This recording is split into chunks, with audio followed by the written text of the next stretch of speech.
अब आपको ही आना है। मंत्री जी, आज आपके घर पर होली और दिवाली दोनों एक साथ मन रहा है, क्या कहेंगे? ये कार्यकर्ताओं की होली और दिवाली है।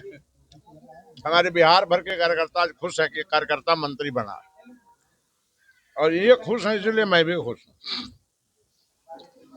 36 साल की यात्रा में मैं यहाँ पहुंचा हूँ, और उसके पहले भी 4 साल तक मैं विद्यार्थी परिषद और संघ के विभिन्न कार्य में मैं लगा था।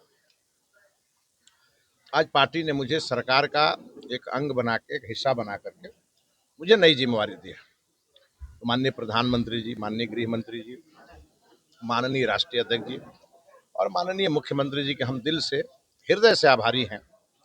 माननीय तावड़े जी, माननीय नित्यानंद राय जी, इन सभी लोगों ने मिलकर और हमें ये काम, नया काम दिया है।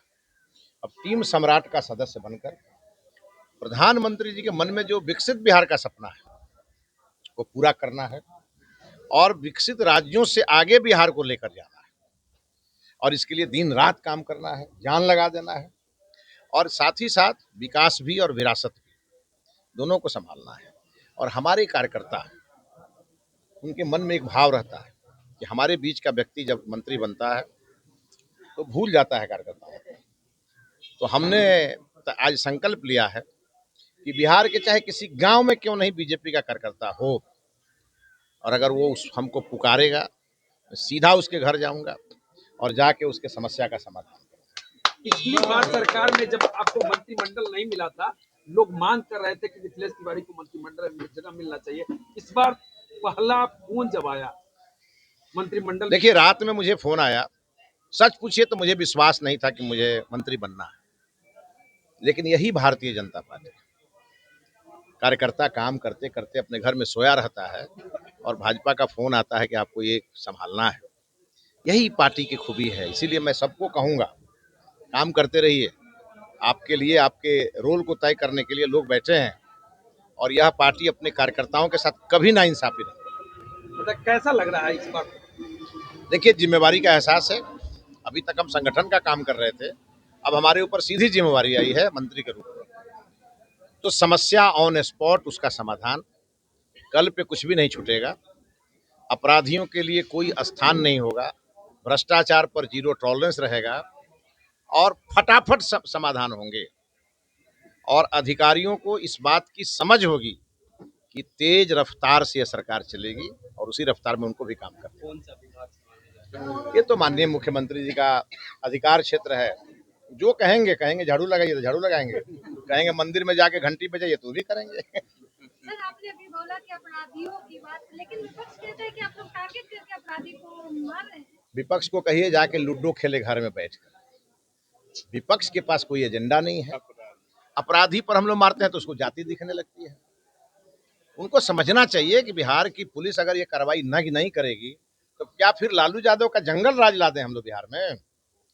इसीलिए ये जो उत्तर प्रदेश से चली है, ये बुलडोजर की रफ्तार बिहार में आके तेज हुई है, और बंगाल में तो सुपर एक्सप्रेसवे पर चलेगा। दीदी तो कह रही है कि हम इस्तीफा नहीं देंगे चाहे जो हो जाए। दीदी कहे या चाहे नहीं कहे, ममता बनर्जी पहले ममता बनर्जी थी, अब ममता बानो हो गई। जिस दिन भाजपा की सरकार बनेगी वो हज यात्रा पर चली जाएगी। सर, लास्ट सवाल, तेजस्वी यादव का भी एक पोस्ट आया है जिसमें वो कह रहे हैं निशांत को कि जिस तरह से इनके पिताजी पिछले दरवाजे से आए थे और सत्ता का सुख भोगे हैं, तो बेटा भी तो वही करेंगे ना। उनकी माँ कौन दरवाजे से आई थी, पहले उसके बारे में बताते तो अच्छा लगता। कहना नहीं चाहिए, लेकिन तेजस्वी जी को पता नहीं जलन क्यों है निशांत जी के राजनीति में आने से। हम लोगों को तो इतनी खुशी है कि माननीय नीतीश जी ने जो 20-21 वर्षों में बिहार को चमकाया है, अब उनके सुपुत्र इस सरकार में हम लोग के साथ बैठेंगे, और हम लोग के साथ रह करके जब वो काम करेंगे तो लगेगा कि नीतीश जी की छाया हम लोग के साथ है। तो अच्छी बात है ना। बिहार के लोगों का विश्वास नीतीश कुमार में है, तो निशांत जी काम कर रहे हैं तो उनको तो प्रशंसा करना चाहिए। अब उनकी दाल नहीं गल रही है तो हम लोग क्या करें? उनका बर्तन ही खराब है तो हम क्या करें? बिहार ब्राह्मणों के बड़े नेता आप माने जाते हैं, ब्राह्मणों के लिए लड़ते भी हैं, लगातार ब्राह्मणों को टारगेट किया जाता है, क्या कहें? देखिए, ये समाज में कुछ ऐसे लोग हैं जो लोग सामाजिक रूप से विद्वेष फैलाते हैं। आपने देखा होगा पिछले दिनों विधानसभा में भी ये कही गई। देखिए, समाज में जितनी जातियां हैं, सभी जातियों के कुछ गुण हैं, और उन जातियों का इतिहास है, बहुत ही अच्छा इतिहास है।